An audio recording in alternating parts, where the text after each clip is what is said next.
Over 100 years ago, psychologist Lev Vygotsky stated that children grow into the intellectual life of those around them. I absolutely love that phrase, intellectual life. Even if you weren't homeschooling, this would be true. But since you've decided to be responsible for overseeing your child's education, it's even more true. You are responsible in most of the aspects of your children's intellectual life. I encourage you to reflect on your educational philosophy, which will form the foundation for your children's intellectual life. Give thought to why you're home educating your children.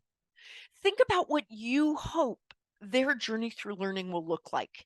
This should be personal and true to you and your children. That's one reason it's immensely helpful to get to know who your child is as a learner. You can look at what others to have to say, but since you're the one actualizing the plan, it's helpful to be aware of what you think your child's handcrafted journey through learning, their intellectual life is going to look like. Now, I have a little mini exercise. I'm going to give you 30 seconds to do this. And if for me it's a long 30 seconds, I want you to free write. Don't drive yourself crazy on this. List 3 to 5 adjectives that you want to describe your child's intellectual life or their journey through learning. Okay, write them down.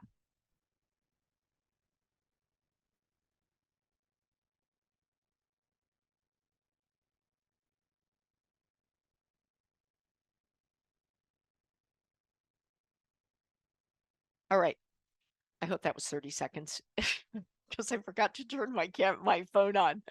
As I go through the rest of this talk, give some thought to how you are going to cultivate your philosophy and shape your child's learning to reflect those adjectives. How will you actualize them? So, one of the things we need to talk about when we're talking about elementary learners in particular is developmentally appropriate. I want to emphasize the huge range in learning abilities of this age cohort. If any of the advice in this talk does not seem developmentally appropriate for your children, just ignore it. Children learn at different rates. That makes it important to provide children with developmentally appropriate learning that makes sense for their age, stage of development, and individual needs. As you're going to see as I go through this talk, the rate of brain development can really affect what is developmentally appropriate for your child. And for those of us who compare our children to other children, I think it's almost all parents, it can bring a lot of stress when your child is not at the same development as others, but hey, their brain is just growing at a different rate. If you were at my middle school talk, you've already heard this, but I need to define these terms for those of you who weren't. I'll share some of the research from scientists about what brain science tells us for learning for elementary age children. So it's important for you to be familiar with this vocabulary. Besides that, I always like to define the terms I'm using. A synapse is the site where between nerve cells where they communicate, not just in the brain, but also to the rest of the body. As you can see at birth, there aren't that many synapses. By 6 years old, there are many more connections. This is at birth, you see the nerve cells, not a lot of connection here. At 6 years old, it looks like a big snarly mess.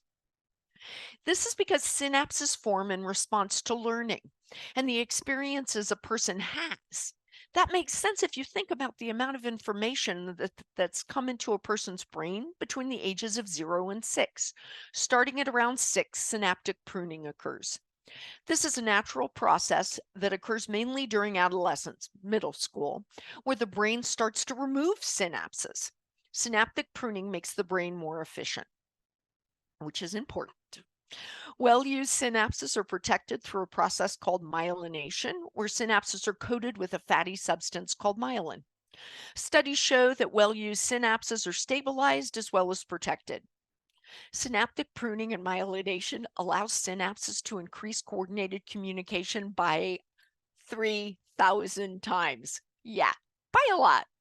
The connections that are not pruned are better coordinated and balanced. They're better integrated with each other. Now, when talking about the ages and stages of learning, I actually think it is really important to look at what science says about brain development because it's the brain where learning occurs and where information is accessed and processed. Now, the brain is a really interesting organ. You have to be a scientist to think that. It's hardwired to do its job, which is to take in, access, and process information. It stores this information in the form of memories, building on those as more information is accessed and processed, what we call learning. I want you to think about what I just said there because it's really interesting. Learning is stored as memories. I find that fascinating. The brain is also flexible, so it's not hardwired in a way that makes it profoundly adaptable in the context of learning, which occurs based on what it's exposed to. Just like exercise strengthens, builds, and shapes our muscles, learning strengthens, builds, and shapes our brains. When we learn something new, synapses are modified, creating new connections between neurons in our brains. The more we use what we learn, the stronger these connections become through myelination. Information that's not used is pruned. Learning also leads to the building of new neurons and glial cells. Glial cells help neurons communicate with each other. The strengthening and building of new cells and connections help shape the structure of our brains. Learning, understanding, and intelligence are all about communication between the cells of the brain. The more neurons and glial cells we have in our brain, the more better educated we are, the more learned we are. Research shows that the brain of elementary age children is ready for strengthening, building, and shaping. That is the job it's hardwired to do. It's also not hardwired as well. This is a time when children are rapidly acquiring new knowledge and skills, and their thinking is becoming more complex. The brains of 6 to 10-year-old children are highly adaptable and capable of forming new neural connections. This underscores the importance of early education in shaping cognitive abilities. During these early years of education, children's brains undergo significant growth and change, laying the foundation for their future learning abilities and creating sites where knowledge is accumulated and built upon. Now, I love this messy room analogy. I came up with it for my middle school talk because it's so easy to understand. As I go through the information on this slide, the implications are that you have to have it to use it. In other words, a toy needs to be available to be played with. It makes sense that a 6-year-old's brain is sort of a chaotic room of every toy that has ever been played with. It's profound that the brain stores all this information because the brain doesn't have any way of knowing enough about a person's life to understand which toys, which experiences are important, and which are a one-time thing. But what about learning that doesn't happen? Well, if a child hasn't had an experience, the toy isn't in their room. Now, there are toys that we don't want in our child's room. Let's be honest. There should also be toys that you really do want in their room and that you make sure are present. Significant synaptic pruning starts in the late elementary grades. The synapses and connections that are well used are not pruned, they're strengthened. It's as if the brain is a childhood bedroom that's getting its first major cleaning. The toys and games that are not used, those get thrown away. Those that are used are kept and actually made better than new. They're strengthened. Just like every 8-year-old knows, lots of toys is a good thing. I read a lot of science papers for this talk and for the article. This building of neurons and glial cells, strengthening and maintenance of synapses, myelination, is likely why research that connects the physiology of the human brain to learning in the elementary years shows that for this age cohort, when intentional instruction is structured, scaffolded, and targeted for the learner, learning outcomes are greatly enhanced through a person's life. Think about those childhood memories you have around things that happen consistently in your life and how strong those memories are. Remember, that's also how the brain stores learning. Now, that's not to say play and unstructured learning isn't important. They are essential aspects of a child's development. They can be educational and intellectually stimulating, creating synapses and connections. Play provides numerous opportunities for social, emotional, and cognitive growth. It also often involves problem solving, which is valuable for developing critical thinking skills. Unstructured learning fosters a child's creative thinking. Because unstructured learning is self directed, it can also create a high level of interest in the act of learning. The issue with an education founded, oops, sorry, with an education founded exclusively on those is that play and unstructured learning can be chaotic when it comes to the acquisition of knowledge and skills. Without some planning and structure, it's easy for there to be holes in a person's education. You can think of those as toys that are missing. Now, structured learning. Structured learning is an education system with defined paths for learning, objectives, and a formal hierarchy. A basic way of thinking of this is in order to learn C, first you need to learn A and then B. Now, I have absolutely no idea how the myth started that structured learning is synonymous with boring, drill and kill learning that ruins childhoods and makes kids hate learning. A second myth that's really pervasive, especially in the early elementary years, is that it's unnecessary. I recently answered an Ask Blair question in the See Homeschoolers magazine where someone said they'd been told that you could learn all elementary school math in a summer. So you didn't need to teach it until middle school. Now, this isn't the first time that I've read or heard something like that. So I wanted to address this in this talk. The science about how brains develop just doesn't support that you can learn 4 years of something in a summer. It doesn't. I'm not saying that a child can't cram all summer and pass a standardized test for a discipline, but their learning and knowledge base will not be as broad, deep, or complex as someone who has learned, for example, math over 4 years. Now, I'm also not saying that learning new things can't happen after the age of 10, but learning is stored as memories. Remember?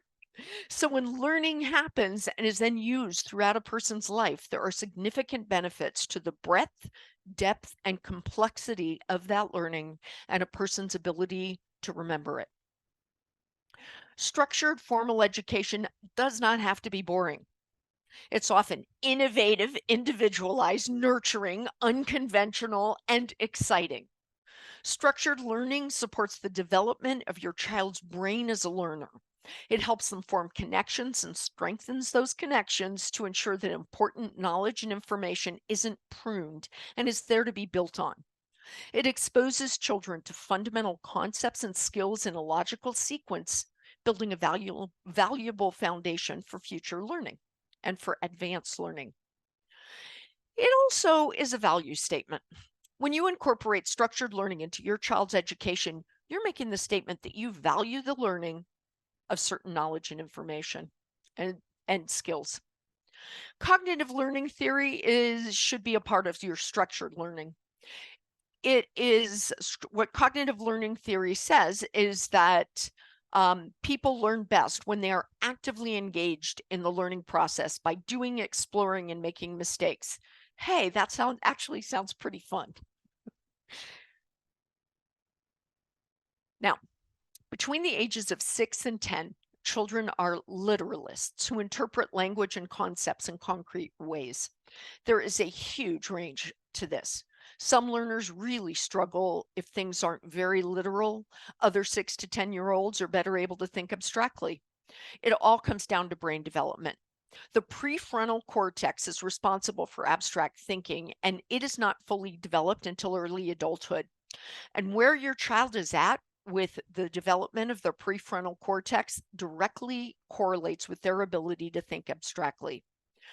Now, abstract learning is the ability to understand and use concepts that are not concrete. For example, the concept of number is abstract, as is the concept of letter and the sounds associated with them, because they're not something that can be seen or touched.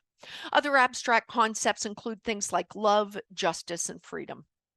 It's a good idea to pay attention to where your child is on the scale of literal to abstract thinker, because in early elementary grades in particular, it can play a role in their success learning to read or at math. If you have mainly a literal thinker, they can struggle with one or both of these subjects. Even for learners who do pretty well learning abstractly, studies show that children benefit from instruction for abstract learning. Now, in the article I've referenced several times, I give some advice for different disciplines. I'm working on these skills for specific subjects, but my number one piece of advice for you is to use curricula that does this work for you.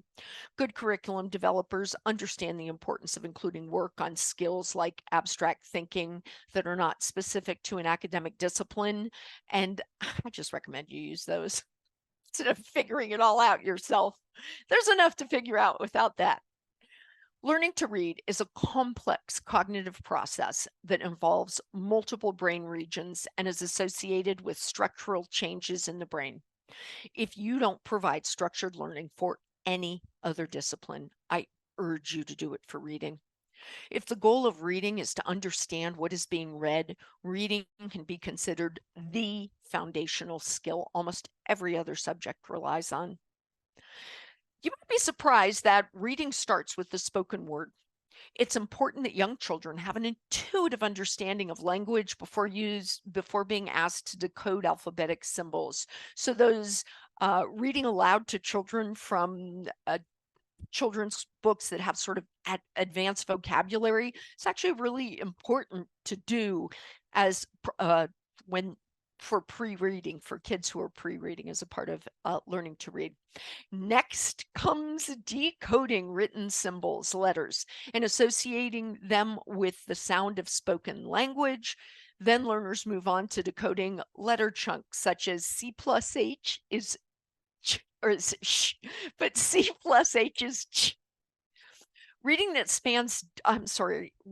that spans decades indicates a strong scientific consensus around the importance of phonics instruction in the initial stages of learning to read. Children typically begin with basic phonics, learning letter sound correspondences, and blending sounds to form words. As they progress, they develop sight word recognition and reading fluency. Next, they work on reading comprehension, which focuses on understanding simple and short texts. Now, the acquisition of these skills is associated with extensive changes in regions of the brain. Processing phonological information activates one area of the left hemisphere. Recognizing and reading common sight words involves a different area. Along with changes to the brain's architecture, continued work on reading results in the brain strengthening synapses that connect different parts of the brain. So if you have a child that struggles with phonics or struggles with sight words, keep working on them because you're actually building those areas in the brain where they need more work. But don't get too frustrated if you have, and it happens sometimes where a child will really struggle with phonics, but they do well with sight words. Keep working on reading that emphasizes sight words, and then, but also work on the phonics side as well. Really, it benefits students to work on both. The transition from learning to read to reading to learn is a critical milestone for a young learner. It's accompanied by changes in the brain, more changes in the brain. As children learn to read, the brain connections used for reading become more specialized, and the processes of written language become more automatic. That's synaptic pruning is happening for kids who are getting intentional instruction around reading. Along with this, reading becomes an avenue for learning in all academic disciplines. Now, it's important to note that reading instruction should not stop once children transition from learning to read to reading to learn. Too often, we stop providing reading instruction for this grade cohort. Children need continued support focused on reading skills and comprehension all the way through the elementary grades, and for some students into middle school. Like reading, writing is a complicated process. You have to get your ideas and thoughts from your brain down your arms and onto the page. And then there's all the other skills that need to be brought together for someone to write their own thoughts. I think writing programs for elementary students should teach both the mechanics and the craft of writing. Cognitive science supports a step-by-step approach, starting with words and quickly moving on to sentences and so on. Be thoughtful about how much support and scaffolding your emerging writer might need. If they need more support, not just in writing, but in anything, give it to them. So, advice for everything. Give it to them if they need it. As with reading, mathematical skills and understanding encompasses an important skill set that starts with decoding numbers. Learning builds from there in a systematic and logical progression. In addition to the basics, students become better able to identify patterns, think abstractly, and visualize and understand spatial relationships. As they work on retrieving facts and information and strategize about problem solving, a student's metacognitive skills improve. I'll get to that in a couple of slides, learning skills, but math is a great place to teach young learners to work on their metacognitive skills. Too often in elementary school, subjects like science, history, and art are either not taught or incorporated into language arts. I could get on a soapbox and talk about this for hours. I have kids who are, stepkids who are 40. And so I watched from schools transition from really doing a much better job with a multi-subject approach in grade school to pairing away these classes like science, history, and art. There is loads of research into the problems of this with science. Given the information about the brain and how learning happens that people making these decisions do know, so they shouldn't be doing it, it's no surprise that based on national test results from 2019, fewer than 1 in 4 high school seniors and a little more than a third of 4th and 8th graders perform proficiently in science. It's fair to assume that all subjects that have been eliminated as the focus has shifted to math, reading, writing, and test taking have seen a similar decline. As homeschooling parents, we can change these numbers for our children. I strongly recommend you use a multi-subject approach. The subjects you choose to have your children learn create synapses that are strengthened over the years. In this way, your children will have it and use it and learn it, and it is there. Now, for this age and grade cohort, I don't recommend a topical approach where each week you do a different topic, something I call a seminar approach. It's just not optimal. They don't have the foundation. I recommend an extended study that focuses on one subject or discipline. Now, this can be quarter, semester, or year. This is important because they're building the initial foundation for knowledge. It's important that we teach in a way that helps them make connections and build on what they're learning. In researching for this article, I came across numerous studies discussing the importance of teaching learning skills. To understand why, I want you to think about what happens for young children around the skill set of learning. We have all these expectations about and assessments for reading, writing, and math, but we don't teach kids the skills of learning. We just sort of throw kids into academics and expect them to be good at learning without explicitly teaching the skills needed for this to happen.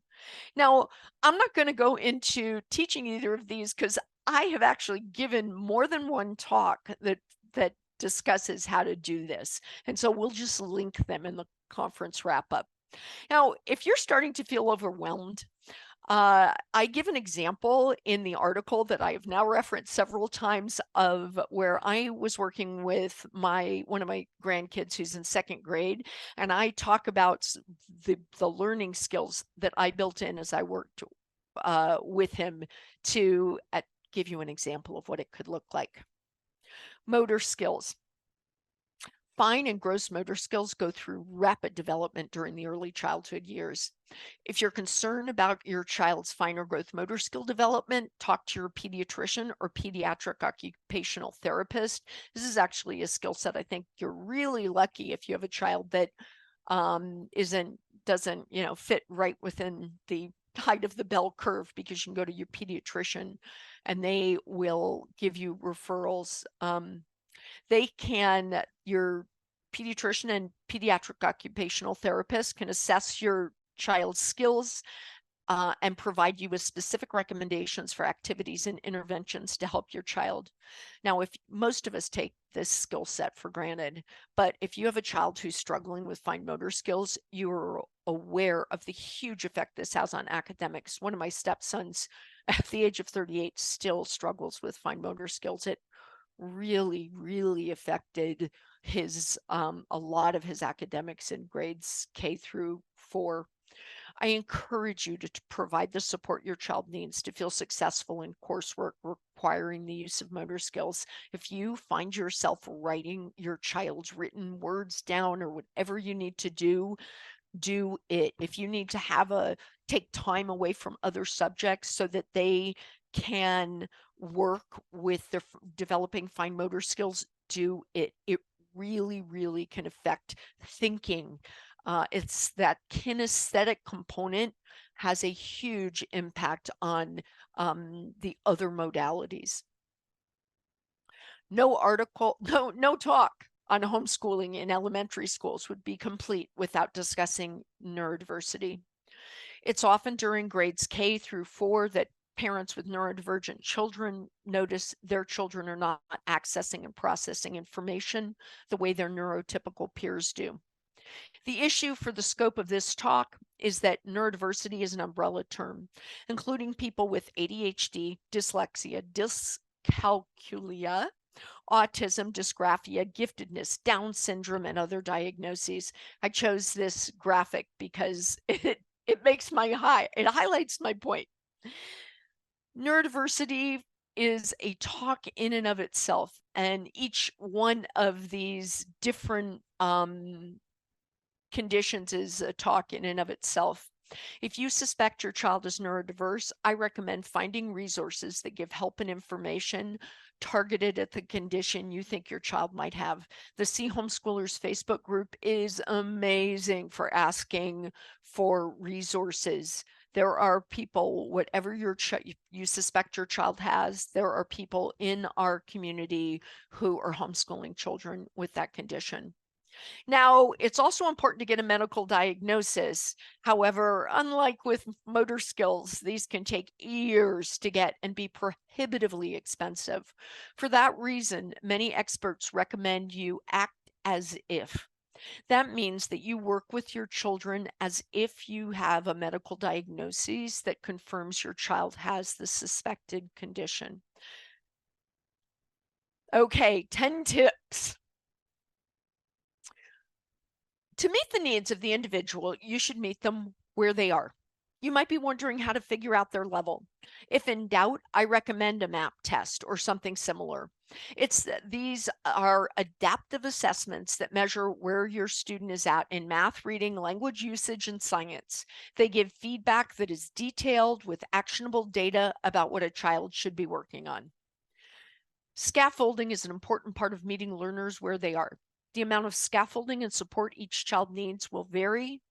I know that sometimes scaffolding can feel like a time suck, but you'll be able to gradually reduce the level of support as your learner becomes more proficient.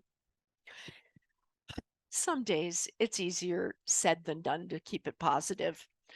I'll admit to taking a vacation day now and then when I reached frustration overload with my son.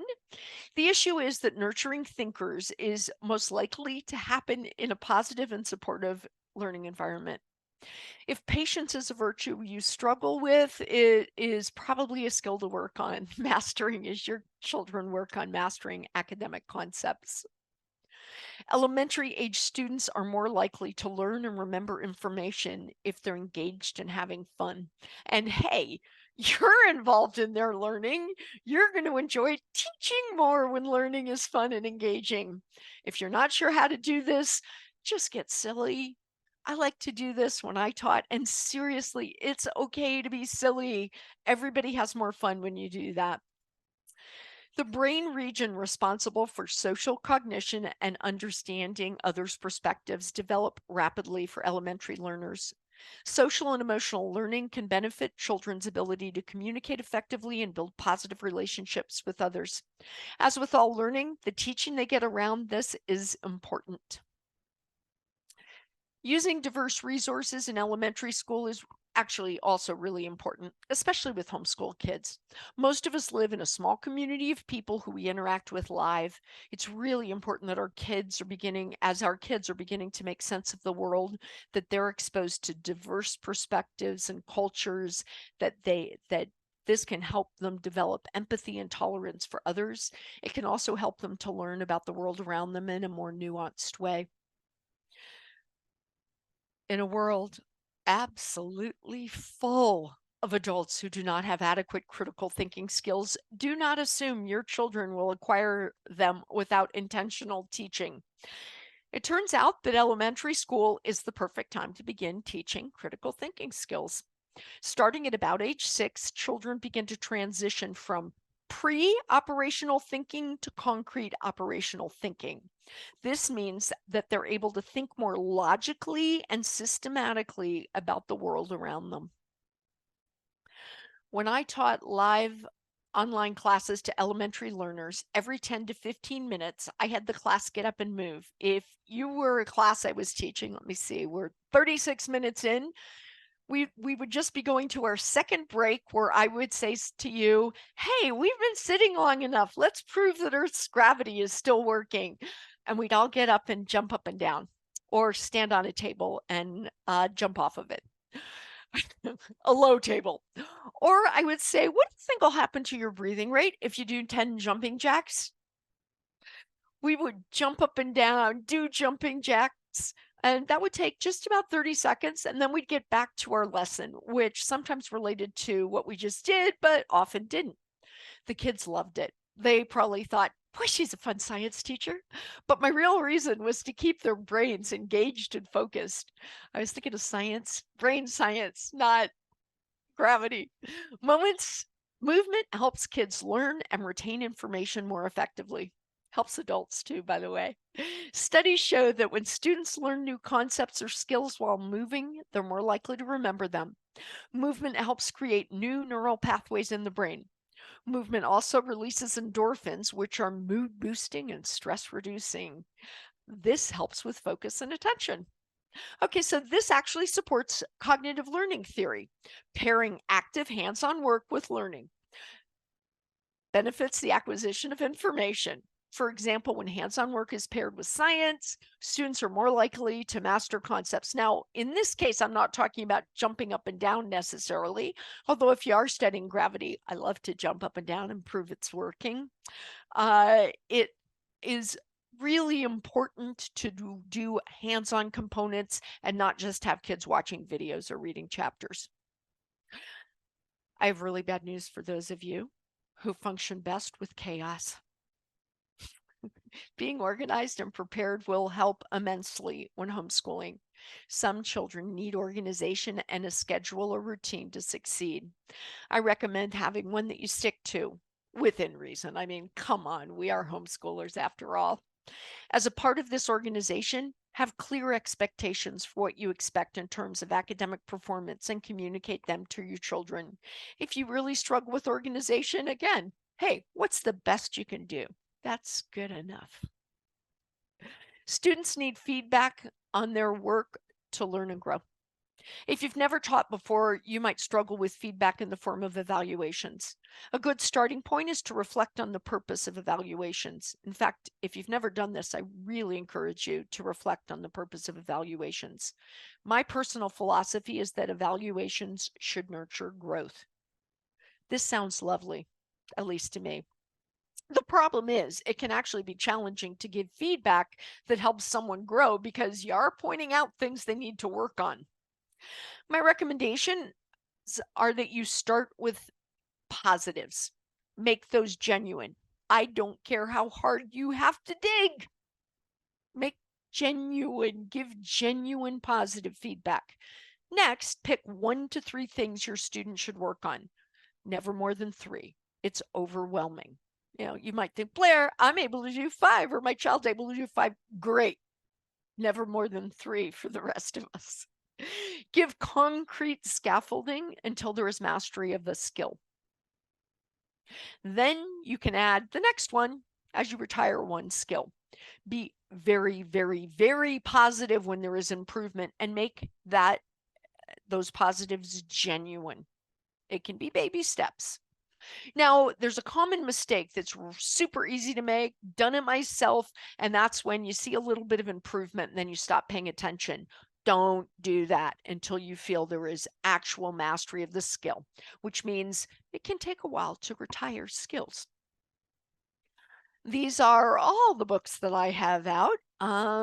They are all on sale at C Books and More through November 8th. So that's through the C website. These are my books that are part of the RSO series, and these at the bottom are science and project-based learning books. If you want to get in touch with me, here's my email address. That is actually the best way to reach out to me, or social media is sometimes I'm really good at it, sometimes not as good. This is the C website. All right, we are ready for